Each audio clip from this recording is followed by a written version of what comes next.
Hello hello hello. अरे भाई बैठ जाओ, क्यों खड़े हो? पीडीएफ नहीं मिला?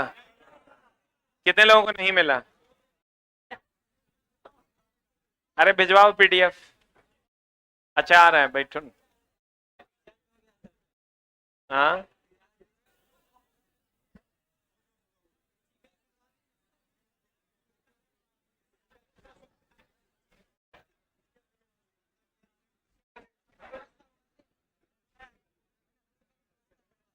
भोरे भोर दौड़ना शुरू कर, लड़की में किसी का है? तुम दौड़ पाएगी? खा खा के मोटा गई है। शुरू हुआ है। वाह।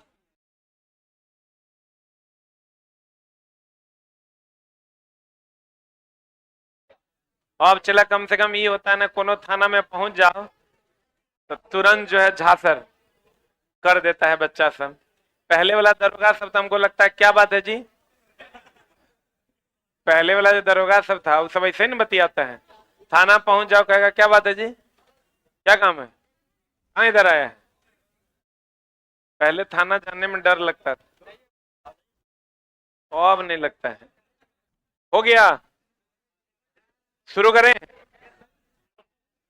चलिए हम लोग शुरू करते हैं। अरे बाप रे बाप, ले लिया। ऑनलाइन वालों सारा सेट नंबर 1 2 करके लिखते जाइए। एक साथ सारा पीडीएफ आपको हम अवेलेबल करवा देंगे, तब प्रिंट निकाल लीजिएगा। अभी डे 2 या डे 1 करके लिखते जाइए। आ जाओ इधर, शुरू करें।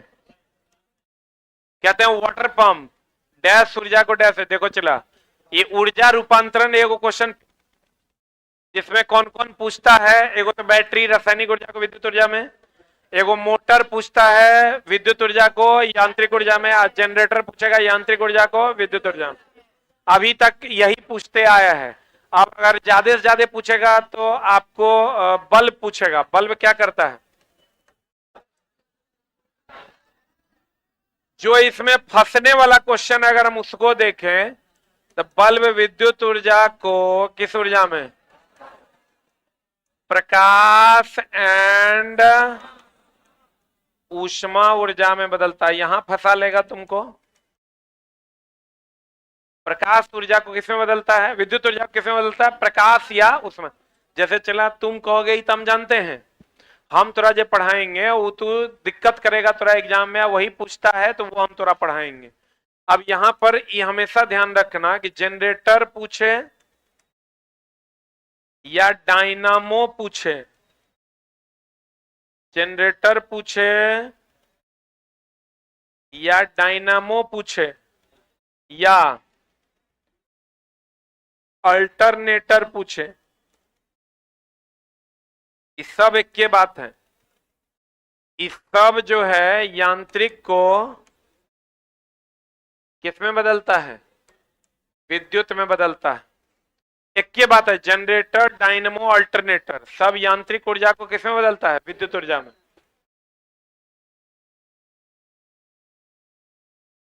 बल्ब पूछेगा, एक मिनट एक चीज और ध्यान रखना, बल्ब में जो है विद्युत ऊर्जा को प्रकाश ऊर्जा में, एक ऑप्शन दे दे विद्युत ऊर्जा को उष्मा ऊर्जा में, तो मानना विद्युत ऊर्जा को प्रकाश ऊर्जा में।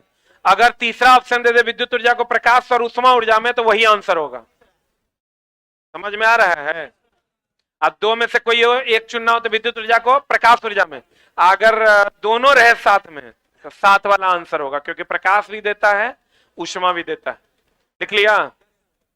अरे लिखा?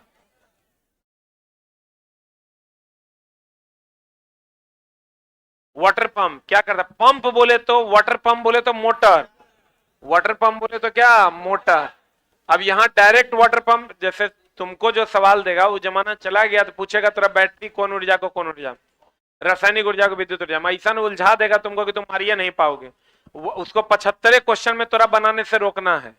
तो क्वेश्चन उलझाएगा तभी ना तुम रुकेगा। यहां दे देगा वाटर पंप, तो वाटर पंप, पंप जो होता है, जो होता है वो क्या है, मोटर है। मोटर न है तो मोटर है, तो ये विद्युत ऊर्जा को यांत्रिक ऊर्जा में बदल देगा। बोलो, विद्युत ऊर्जा किसमें बदलेगा, यांत्रिक ऊर्जा में। अल्टरनेटर कहे, जनरेटर कहे या डायनमो कहे, सब एक के बात है क्या अलग अलग बात है? एक के बात ना है, इसलिए ध्यान से मारना। अगला क्वेश्चन कहता है नियत ताप पर किसी चालक में आरोपित विभवांतर में वृद्धि करने पर, देखो ये ओम का नियम है। ओम का नियम से क्वेश्चन रहबे करता है, फिक्स बात है ये। तूने तो तोहर पड़ोसिया के सेट में रहेगा। इक्वल होता है V is directly proportional to I नियत ताप पर। किस पर? नियत ताप पर। यहां से I V बराबर आ जाएगा IR। क्या आ जाएगा? अर्धचालक पर ओम का नियम लागू नहीं होता, अर्धचालक पर लागू नहीं होता, अर्धचालक पर लागू नहीं होता। ओम के नियम का ग्राफ है, सबको पता होगा। I यहां होगा, ध्यान देना, और V यहां होगा, और ये ऐसे चला जाएगा। I और V का ग्राफ होगा, I होगा x एक्सिस पे और V होगा y एक्सिस पे। पहले x होता है तो पहले I होगा, बाद में y होगा तो बाद में क्या होगा? V होगा। लिखा? आंसर बताओ इसका क्या हो जाएगा? आरोपित विभवांतर में वृद्धि होगा, धारा का मान क्या होगा? बढ़ेगा, डायरेक्टली प्रोपोर्शनल है। एगो चीज और एकदम चला, सिर्फ रिवीजन करो, अब नए चीजों को पढ़ना नहीं है। R समानुपाती होता है प्रतिरोध समानुपाती L के, प्रतिरोध व्युत्क्रमानुपाती 1/A के।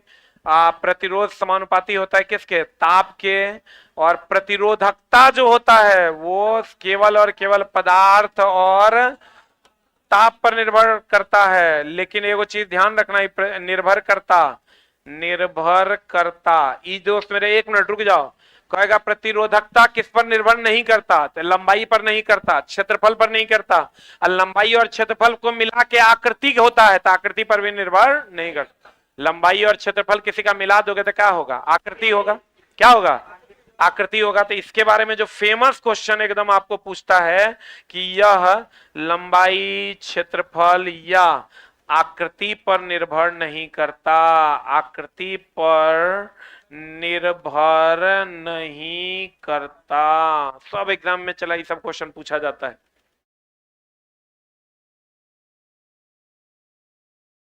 आकृति पर निर्भर नहीं करता। लंबाई, क्षेत्रफल और आकृति पर रो का मान निर्भर नहीं करता, केवल और केवल पदार्थ और ताप पर निर्भर करता है। किस पर निर्भर करता है? पदार्थ और ताप पर।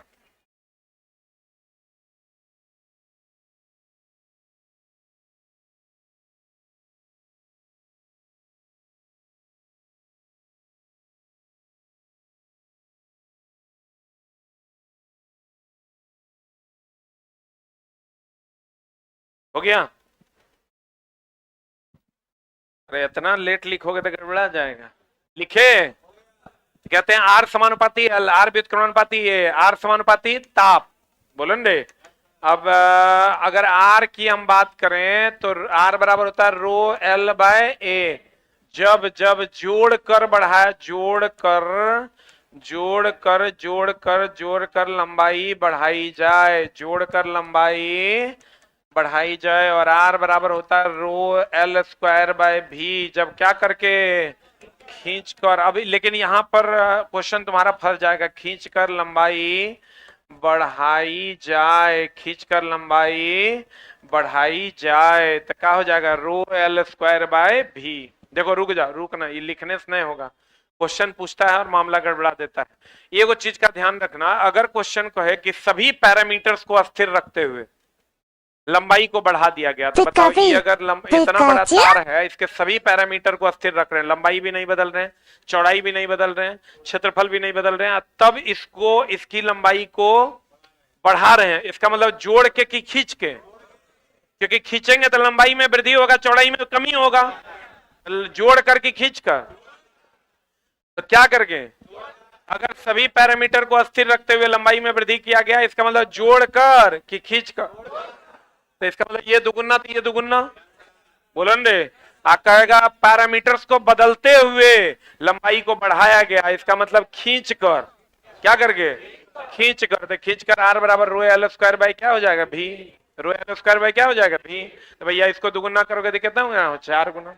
कभी कभी क्या करता है दोस्त मेरे, क्वेश्चन में सीधा दे देगा तुमको, ध्यान दो, कि 20 ओम का कोई तार है, कितना ओम का तार है?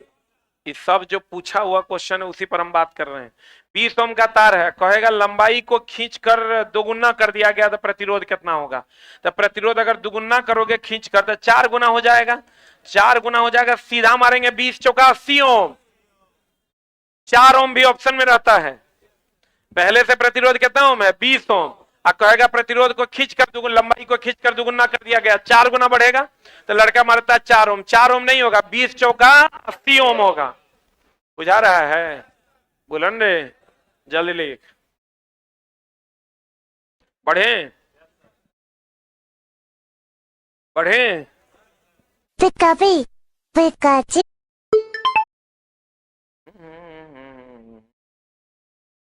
ये वो चीज और देखो, मिटाएं,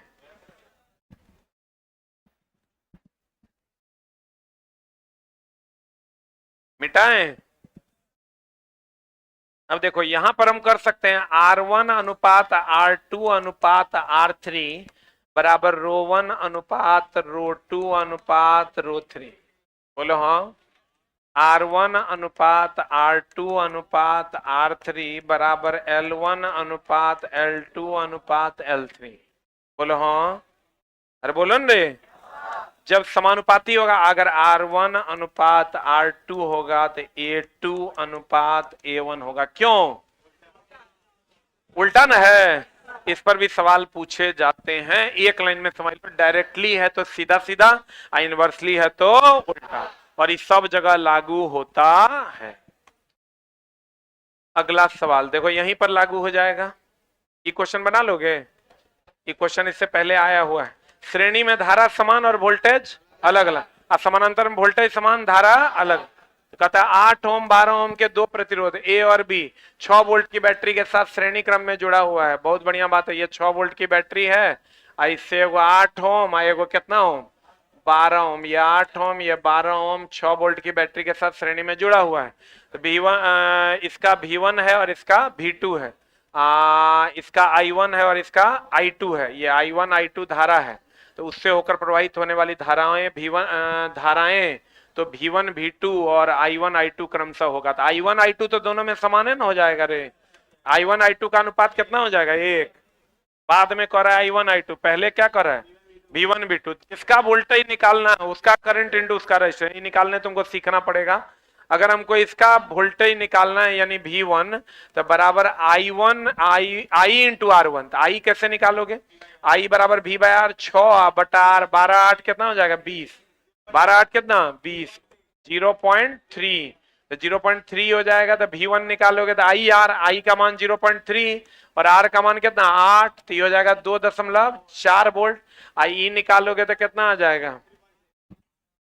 V2 बराबर I हो गया 0.3 I इंटू R का मान कितना हो गया? 12। 12 तिया 36, 12 तिया कितना? 36, बोले तो 3.6 वोल्ट। अभी दोनों का अनुपात निकाल देंगे तो आंसर आ जाएगा। अरे V1 पता है V2 पता है, दोनों का अनुपात निकाल देंगे, आंसर आएगा। जो आएगा उत्तर हो जाएगा। जल्दी ली।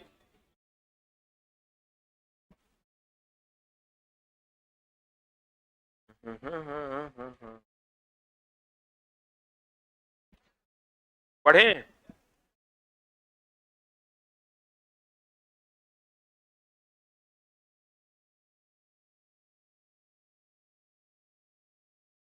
अरे बढ़े।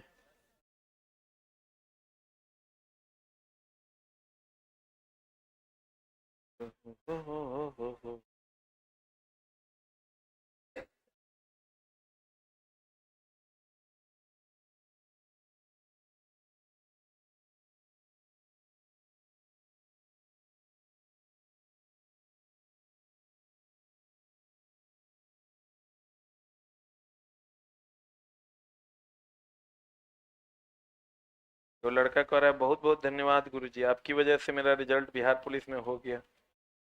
तो कितना अच्छा हम पढ़ाए हैं बच्चा को। तुम लोग है कि छोटा मेरा वैल्यू नहीं देता है। इससे बढ़िया अब हम सोच रहे हैं बिहारी पुलिस पढ़ाएंगे, बेकार हम रेलवे पढ़ा। हो गया। ये चला बिहार पुलिस वाला आंदोलन भी सही तरीके से अगर होता ना, तो आंदोलन पक्का बिहार पुलिस बिहार बोर्ड को बीएससीबी को एकदम मजबूर होना पड़ता। ये मामला क्या किया कि जैसे मैं आंदोलन कर रहा हूं, हम अगर अभी बोले कि मैं आंदोलन कर रहा हूं, आप लोग सब साथ आइए, कोई आएगा? कोई नहीं आएगा। आंदोलन हम आज तक जितना आंदोलन किया तुम लोग को भी बताए हैं कैसे कैसे फोन किए हैं। एक मास्टर को 4 बार फोन करते थे, जे नहीं उठाता था दोबारा फिर करते थे, एक बार मैसेजो करते थे, उठाते ही कहते थे प्रणाम सर, कहते थे कि सर बच्चा आप ही को खोजिए रहा है आंदोलन में, कहाँ है आप? कहता था हाँ ठीक है। हम बोले हाँ जल्दी आइए। अब बताओ जितना आंदोलन हुआ है चला, जय को आंदोलन हुआ है, सब में सबसे प्रमुख उद्यमी हम ही थे। एनटीपीसी, एएलपी, तो बीपीएससी 2017 हम कोई बताए हैं कैसे कैसे फोन किए हैं। एक मास्टर को 4 बार फोन करते थे, जे नहीं उठाता था दोबारा फिर करते थे, एक बार मैसेजो करते थे, उठाते ही कहते थे प्रणाम सर, कहते थे कि सर बच्चा आप ही को खोजिए रहा है आंदोलन में, कहाँ है आप? कहता था हाँ ठीक है। हम बोले हाँ जल्दी आइए। अब बताओ जितना आंदोलन हुआ है चला, जय को आंदोलन हुआ है, सब में सबसे प्रमुख 12,000 वीडियो का व्यूज जाएगा तो कहीं होगा? वो कभी नहीं होगा जब तक सब मिल के नहीं करवाएगा। जो भी जूनियर बिहार पुलिस के लिए जब भी आंदोलन करते हैं, हम उनसे सबसे कहेंगे, जो भी सीनियर लोग हैं सबको पैर पकड़ के हाथ जोड़ के, अगर आपको रिक्वेस्ट करने का आपका औकात है तभी आंदोलन शुरू कीजिए, नहीं तो नहीं कीजिए, नहीं तो नहीं कीजिए। अगर आप में ये कुबत है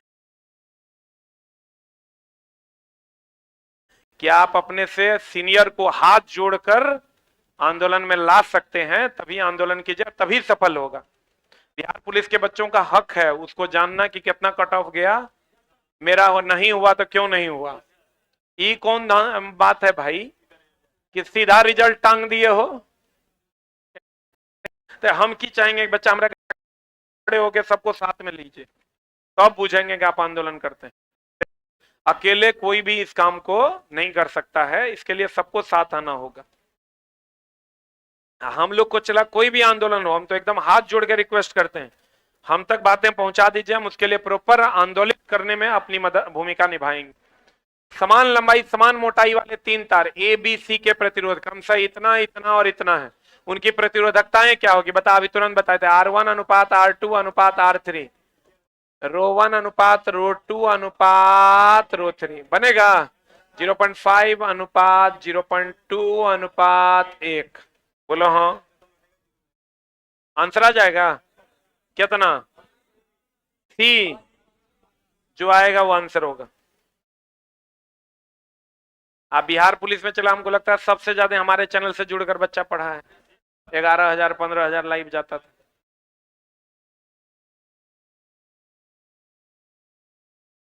एक आंसर बता, कहते हैं देखो, जब अम्ल की कुछ मात्रा में जल मिलाया जाता है तो निम्नलिखित में से कौन सी परिघटनाएं होती है?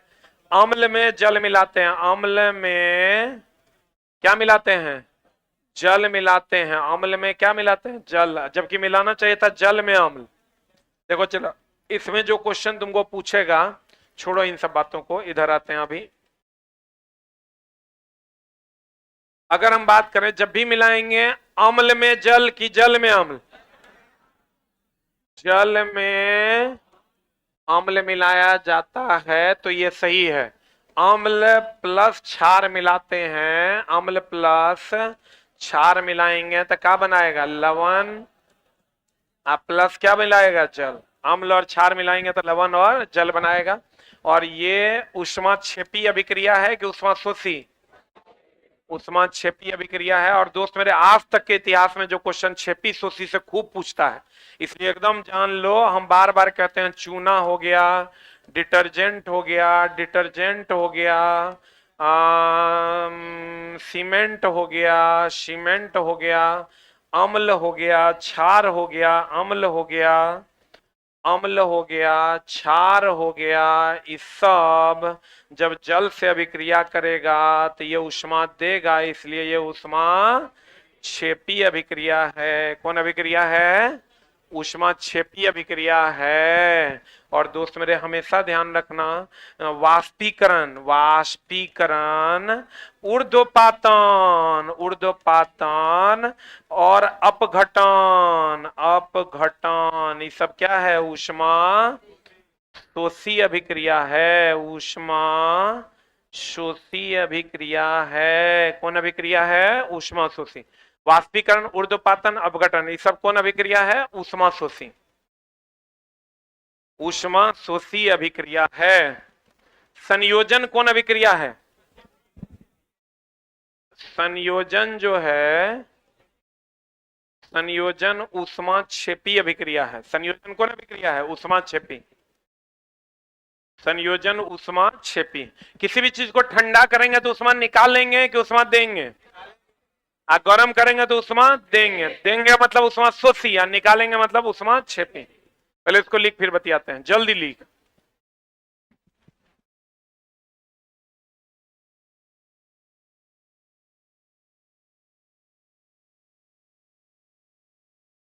हो गया? ये वो चीज दोस्त मेरे ध्यान रखना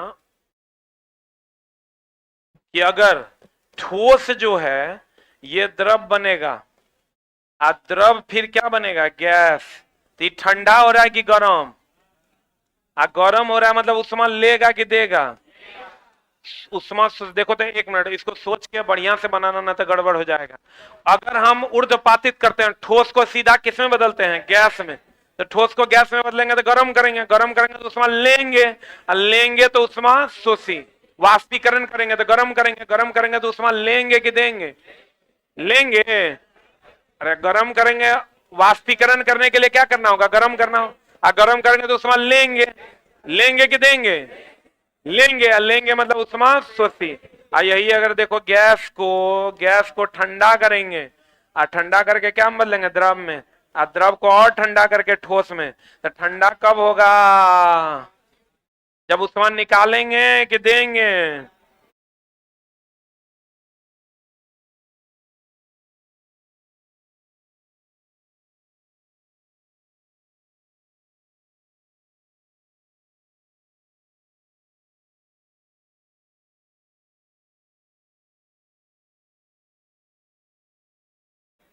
हाँ, ऊष्मा क्षेपी होगा।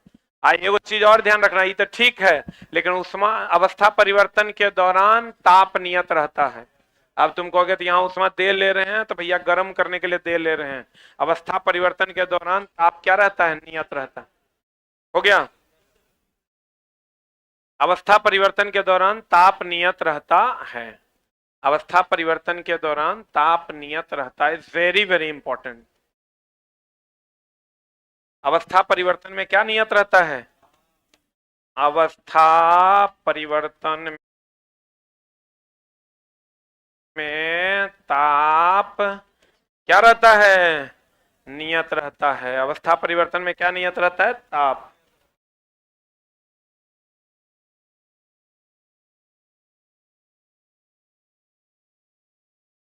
हो गया? अवस्था परिवर्तन में क्या नियत रहता है? ताप। बढ़े? अब देखो इसका आंसर क्या हो जाएगा? आयनीकरण और तनुता। ई क्वेश्चन भी एनसीईआरटी एग्जाम्पलर का है, इसलिए पूछता है। हाइड्रोक्लोरिक HCl का तनु जलीय विलयन H2O से अभिक्रिया करेगा तो ये दे देता है H3O plus plus Cl minus. ये रिएक्शन चला याद रखिए। कुछ और रिएक्शन है, इसको भी याद रखिए। HCl का Fe जो है वो HCl से अभिक्रिया करेगा तो ये बना देगा FeCl2, FeCl2 plus H2, FeCl2 plus H2। एगो और याद रखिएगा, वही सांद्र HNO3 और HCl का मामला जानते हैं ना? एकदम सिर्फ रिवीजन करो, चला वही थोड़ा बचा सकता है। सांद्र HNO3 और सांद्र HCl, सांद्र HCl ये कितना अनुपात? कितना? 1:3। तब बना देगा, ये क्या बना देगा? एक्वारेजिया। एक्वारेजिया। HCl की अगर हम बात करें, HCl का दूसरा नाम बताओ तो। HCl का दूसरा नाम म्यूरिएटिक अम्ल है, म्यूरिएटिक अम्ल है। HCl की अगर हम बात करें, उदर में पाया जाता है। कहां पाया जाता है? उदर में पाया जाता है। एक्वारेजिया में गोल्ड और प्लेटिनम क्या हो जाता है? घुल जाता है। अब दोनों सांद्र होगा कि तनु होगा? सांद्र हो गया।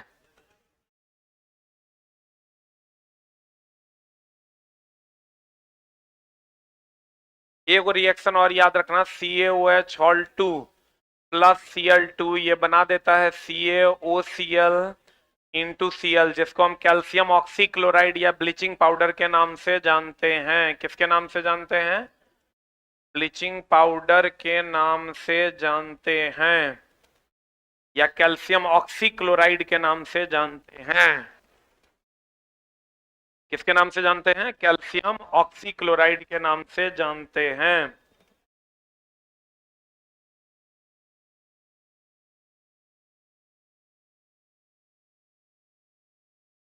ये वो चीज और ध्यान रखना, लेड नाइट्रेट PbNO3 हॉल 2 जब टूटेगा तो PbO प्लस NO2 बनेगा। यहां ध्यान रखना, N2O NO2 दोनों देता है। नाइट्रोजन डाइऑक्साइड प्लस क्या बनेगा? O2। कैल्शियम कार्बोनेट जब गर्म होकर टूटेगा तो बना देगा CaO plus CO2। CaO plus क्या बना देगा? CO2। एक चीज और ध्यान रखना कि भैया मेरे AgCl जो होता है ये प्रकाश की उपस्थिति में अपघटन होता है और Ag plus plus plus 2Cl minus बनाता है। Ag plus plus plus 2Cl minus बनाता है। Ag प्लस प्लस की अगर हम बात करें तो ये स्लेटी रंग का होता है। किस रंग का होता है? स्लेटी रंग का होता है। प्रकाशीय अपघटन कहते हैं उसको। H2O जो है ये H प्लस और OH माइनस में टूटता है, इसको विद्युतीय अपघटन कहते हैं। क्या कहते हैं इसको? विद्युतीय अपघटन कहते हैं। H2O की अगर हम बात करें, H प्लस OH माइनस में टूटता है, इसको विद्युतीय अपघटन कहते हैं। AgCl जो है Ag plus plus plus 2Cl minus में टूटता है, इसको प्रकाशीय अपघटन कहते हैं। वेरी वेरी इंपॉर्टेंट, सब एनसीईआरटी एग्जाम्पलर में है।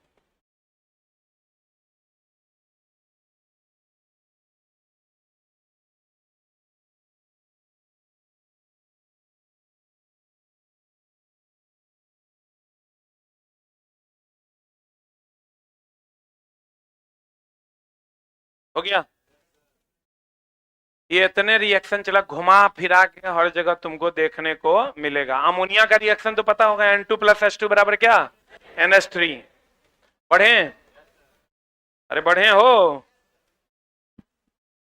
अगला क्वेश्चन चला नहीं देखना कि क्वेश्चन क्या है। क्वेश्चन एगो बहाना है, असली उद्देश्य तुम्हारा रिवीजन करवाना है। कहते हैं निम्न से कौन सा तत्व सर्वाधिक विद्युत ऋणात्मक है? सर्वाधिक विद्युत ऋणात्मक कौन है? क्लोरीन है। अल्युमिनियम एकमात्र ऐसा तत्व है जो मुक्त अवस्था में पाया जाता है। सल्फर का उपयोग वल्कनीकरण में करते हैं। कहाँ करते हैं? वल्कनीकरण। वल्कनीकरण में हमेशा ध्यान रखना ये प्रत्यास्थता को बढ़ाता है। प्रत्यास्थता को क्या करता है? बढ़ाता है। अर्थात कठोरता को क्या करता है? कठोरता को क्या करता है? बढ़ाता है।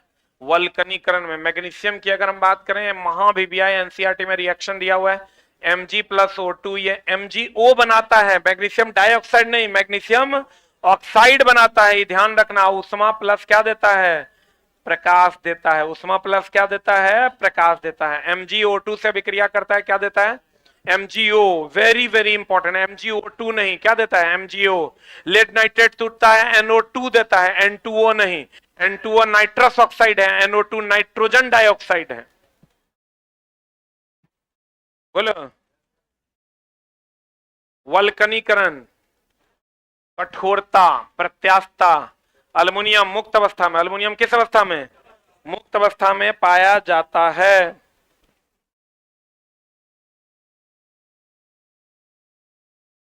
मुक्त अवस्था में पाया जाता है। सल्फर से वल्कनीकरण करते हैं, प्रत्यास्थता बढ़ती है, कठोरता भी क्या हो जाती है? बढ़ जाती है। कठोरता भी क्या हो जाती है? बढ़ जाती है। MgO2 से विक्रिया करेगा, क्या देगा? MgO। अगला अगला, जब डैश की अधिक मात्रा, जब डैश की अधिक मात्रा का सेवन किया जाता है तो यह उपापचय प्रक्रिया को धीमा कर देता है और केंद्रीय तंत्रिका तंत्र को अवनमित कर देता है। कौन रे? इथाइल अल्कोहल, जिसको हम इथेनॉल कहते हैं। अब मिथेनॉल को हम लोग डिनेचर्ड अल्कोहल कहते हैं। डिनेचर्ड या वुड नेफिया या वुड नेफिया के नाम से जानते हैं। वुड नेफिया के नाम से जानते हैं, या वुड स्प्रिट के नाम से जानते हैं, वुड स्प्रिट के नाम से जानते हैं। और ये दोस्त मेरे जहरीला अल्कोहल है। क्वेश्चन आपको पूछता है कि बताइए इथेनॉल को सुरक्षित कैसे रखेंगे, इसमें मिथेनॉल मिला के। इथेनॉल को सुरक्षित कैसे रखेंगे, मिथेनॉल मिला के। ब्यूटेनॉल प्रोपेनॉल का कोई सवाल नहीं पूछता, ये पीने वाला अल्कोहल है। ये कौन वाला अल्कोहल है, ये दोस्त मेरे पीने वाला अल्कोहल है। और ये पीने वाला अल्कोहल है, किस विधि द्वारा प्राप्त किया जाता है, किण्वन विधि द्वारा। किण्वन विधि द्वारा कैसे प्राप्त करते हैं, जब C6H12O6 को जाइमेज एंजाइम की उपस्थिति में अभिक्रिया करवाया जाता है तो ये बन जाता है C2H5OH plus CO2 plus H2O। कहेगा किण्वन विधि में कौन सी गैस निकलती है, CO2। कहेगा जाइमेज एंजाइम और किसकी उपस्थिति में होता है, ये ईस्ट की उपस्थिति में होता है। एक चीज याद रखना, हाइड्रोजनीकरण जो है, हाइड्रोजनीकरण जो है ये निकेल और पैलेडियम उत्प्रेरक की उपस्थिति में होता है। निकेल और पैलेडियम उत्प्रेरक की उपस्थिति में होता है। हेबर विधि से अमोनिया बनता है आयरन उत्प्रेरक की उपस्थिति में।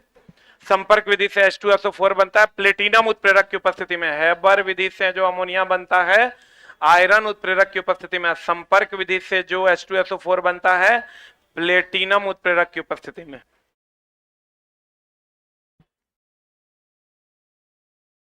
कहेगा बताओ किण्वन विधि में कौन सी गैस निकलती है, CO2। किससे बनता है, ग्लूकोज से। किसकी उपस्थिति में, जाइमेज और ईस्ट की उपस्थिति में। कौन सा अल्कोहल बनता है, इथेनॉल। कौन सा अल्कोहल बनता है, इथेनॉल। इथेनॉल पीने वाला अल्कोहल है, मिथेनॉल जहरीला अल्कोहल है। कौन अल्कोहल है, हेलो, कौन अल्कोहल है, जहरीला। कौन, मिथेनॉल।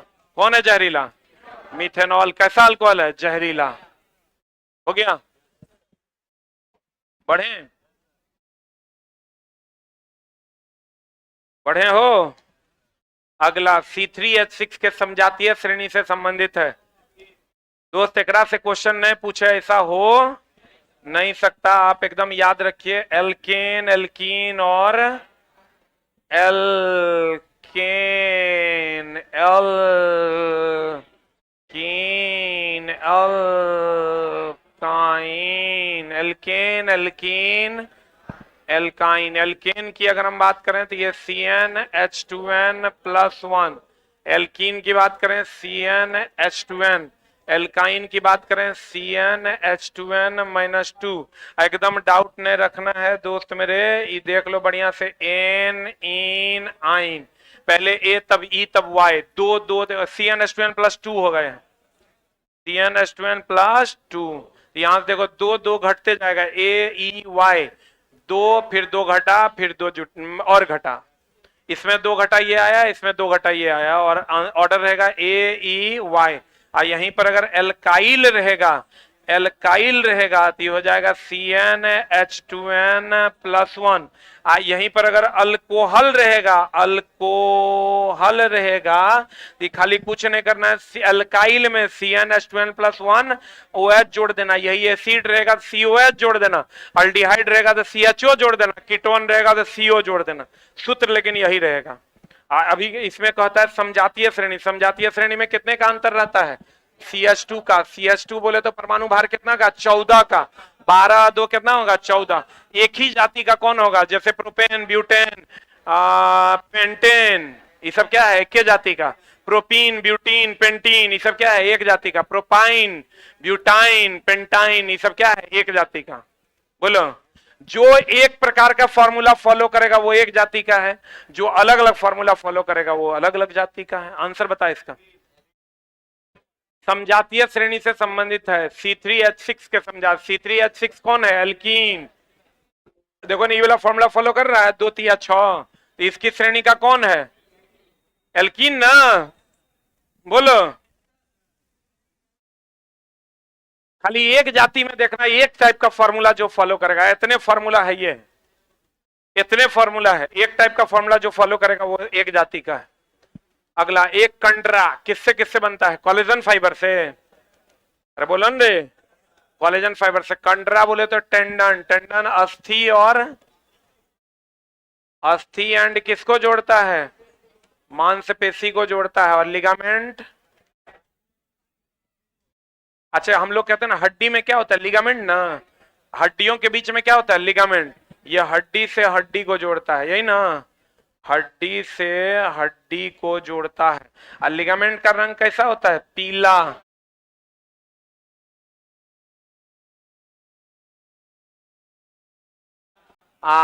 टेंडन का रंग कैसा होता है? सफेद, श्वेत, सफेद।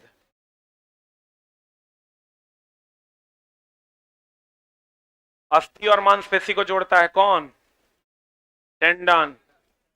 हड्डी से हड्डी को जोड़ता है कौन? लिगामेंट। लिगामेंट का रंग कैसा? पीला। अस्थि से अस्थि को जोड़ता है मांसपेशी, अस्थि से मांसपेशी को जोड़ता है कौन? टेंडन। और उसका रंग कैसा? श्वेत। हम लोग मोस्टली जानते हैं कि हड्डी का रंग होता है सफेद, लेकिन भैया हड्डी से हड्डी को जो जोड़ता है उसका रंग कैसा होता है? पीला। मांसपेशी को कंकाल, कंकाल जितना हड्डी से बना हुआ है सब मेरी हमारी इच्छा से चलता है, इसको हम लोग कहते हैं ऐच्छिक मांसपेशी, कंकाल से बना होता है। इस टाइप का क्वेश्चन में कुछ नहीं करना है, जैसा इनपुट वैसा आउटपुट। आपको ये देखना है कि इसमें सूट कौन कर रहा है। कहता है ये बढ़िया देखो NaOH है, CuSO4 है, तो यहां से ये NaSO4 से अभिक्रिया कर लिया, CuOH से अभिक्रिया करेगा तो क्या बना देगा?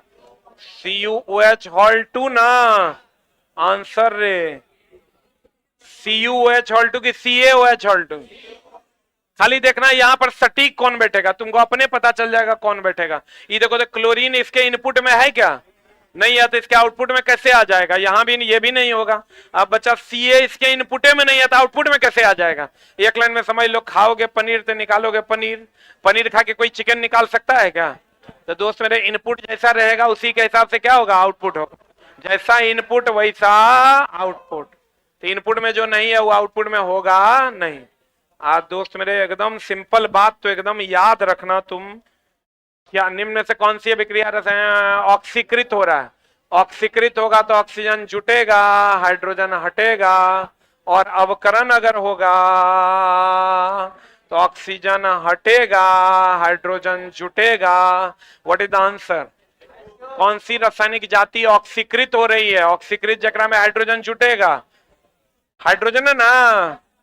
ऑक्सीकृत हो रहा है मतलब ऑक्सीजन जुटेगा या हाइड्रोजन हटेगा, क्या होगा आंसर?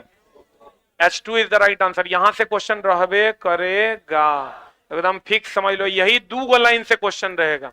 आयकर अलग अलग नाम तो पता होगा तुमको। ऑक्सीकरण को क्या बोलते हैं? उपचयन। उपचयन बोले तो अपचायक, इसी को बोलते हैं अबकारक। बोलो हाँ। अबकरण को बोलते हैं अपचयन, उपचायक, ऑक्सी कारक। बोलो हाँ। यहां से क्वेश्चन रहबे करेगा। इसमें इलेक्ट्रॉन का क्या होता है? ग्रहण। इसमें इलेक्ट्रॉन का क्या होता है? त्याग। इलेक्ट्रॉन का त्याग। आपको कह देगा बता, CO2 CO3 से हो गया CO3 डबल माइनस, त्याग हुआ कि ग्रहण? माइनस होगा तो ग्रहण। ग्रहण किया मतलब क्या हुआ? इलेक्ट्रॉन ग्रहण। इसमें से जे ऑप्शन में दे देगा, उत्तर हो जाएगा, कोई एक दे देगा। बोलो, सिर्फ और सिर्फ रिवीजन करना है, कुछ भी नया पढ़ने की जरूरत नहीं है। बढ़े।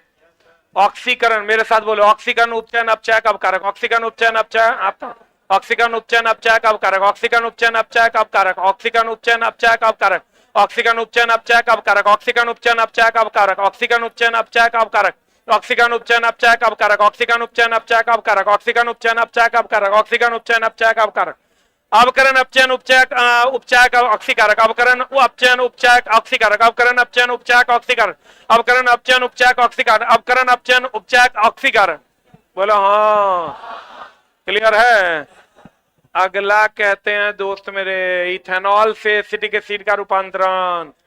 इथेनॉल हो गया C2H5OH, यहां से एसिटिक एसिड बनेगा CH3COH। ऑक्सीजन जुटा है ना, तो ऑक्सीजन का जुटना क्या कहलाता है? ऑक्सीकरण। ऑक्सीकरण ना।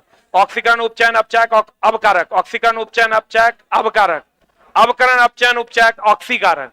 बोलन रे, याद रहेगा। अगला कहता है HE, चला एकदम याद रखना। ये कहता है ये एकदम ये रिएक्शन पूछता है FeSO4 जब गर्म किया जाएगा ना तो किसमें बदल जाएगा? Fe2O3 plus SO2 plus SO3 में H2S को जब हवा में जलाते हैं, H2S को जब हवा में जलाते हैं तो ये बन जाता है H2O प्लस SO2। जल्दी लिख, FeSO4 को Fe2O3 plus SO2 plus SO3, H2S plus O2 बराबर H2O प्लस SO2। तो दोनों रिएक्शन सही है ना, दोनों सही है। आंसर बता, A फॉर एप्पल। पढ़े पढ़े। उदासीनीकरण अभिक्रिया का क्रम में प्राप्त होता है, बता क्या? लवण और जल ना, एकदम याद रखना। चला, धातु अम्ल से अभिक्रिया करेगा, कौन गैस देगा? Hydrogen gas. धातु क्षार से भी अभिक्रिया करेगा, कौन गैस देगा? Hydrogen gas. और दोस्त मेरे, अम्ल क्षार से अभिक्रिया करेगा, लवण और क्या देगा? जल देगा। कौन सी धातु नहीं देगा? कॉपर। कौन सा अम्ल नहीं देगा? HNO3। ये दोनों नहीं देगा। कहेगा कौन सा धातु अम्ल से अभिक्रिया करके हाइड्रोजन नहीं देगा? कॉपर। कौन सा अम्ल धातु से अभिक्रिया करके हाइड्रोजन नहीं देगा? Nitric acid, HNO3। जल्दी लिख, लिखा रे दोस्त। धातु अम्ल से अभिक्रिया करके क्या देगा? हाइड्रोजन। क्षार अम्ल से अभिक्रिया करके क्या देगा? क्षार, धातु क्षार से अभिक्रिया करके हाइड्रोजन, अम्ल क्षार से अभिक्रिया करके लवण और जल। अम्ल को ही हम लिखते हैं अधातु के ऑक्साइड। अम्ल के जगह पर कभी कभी क्या लिखते हैं? अधातु के ऑक्साइड। क्षार के जगह पर लिखते हैं धातु के ऑक्साइड। याद ना रहे तो हम कितना बार बोले अधातु के ऑक्साइड अम्लीय, अधातु के ऑक्साइड अम्लीय।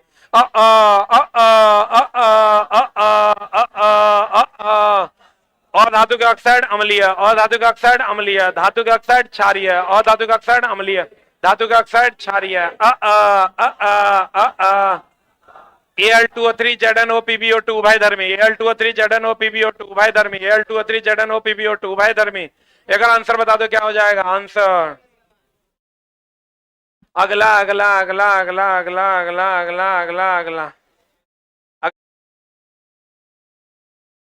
अगला का आंसर बता। नीचे दिए गए धातुएं विद्युत धनात्मक प्रकृति की होती है क्योंकि वो इलेक्ट्रॉन का क्या करती है? त्याग। आज इलेक्ट्रॉन का त्याग करेगा वो धनात्मक की ऋणात्मक, धनात्मक की ऋणात्मक। धातुएं इलेक्ट्रॉन का क्या करती है? त्याग। आज त्याग करेगा वो धनात्मक की ऋणात्मक। अधातु इलेक्ट्रॉन ग्रहण करता है ऋणात्मक। सबसे ज्यादा धनात्मक होगा जकर बाह्यतम कक्षा में एक इलेक्ट्रॉन, क्योंकि एक होगा तो आसानी से त्याग करेगा। और सबसे ज्यादा ऋणात्मक होगा जकर बाह्यतम कक्षा में 7। कौन? 7 बोले तो हेलोजन। एक जगह बाह्यतम कक्षा में क्षारीय धातु, और जगह बाह्यतम कक्षा में 2 क्षारीय मृदा धातु, और जगह बाह्यतम कक्षा में 8 उपग्रह से अभिक्रिया नहीं करेगा। अस्थायी होने के लिए बाह्यतम कक्षा में 8 इलेक्ट्रॉन चाहिए। 8 या कितना? 2।